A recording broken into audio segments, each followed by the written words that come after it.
palm oil have many medicinal uses as they are rich in many nutritional values. PCOS is becoming one of the most worrying conditions among women in reproductive age because of its complication. PCOS affects about 5 to 10% of women in reproductive age in Malaysia. Therefore, the current study is intended to identify the effect of red palm oil in improving letrozole-induced PCOS in rats. 40 Sprague Dawley rats were divided into 5 experimental groups, and the research intervention was carried out for 28 days.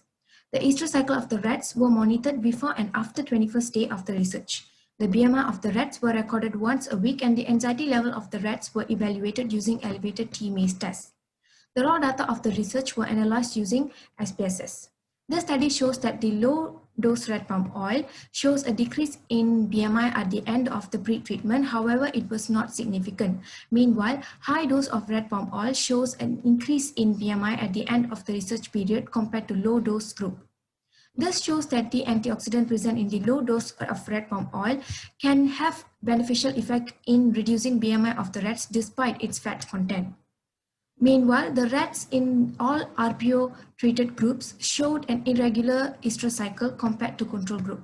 This gives a hypothesis that the fat content in red palm oil might play a role in estrous cycle of the rats. The rats in red palm oil treated groups showed a longer time to explore the open arm in the elevated T-Maze. Therefore, they showed a higher level of anxiety compared to control group. The red palm oil did not show any significant effect in improving the anxiety level of PCOS rats.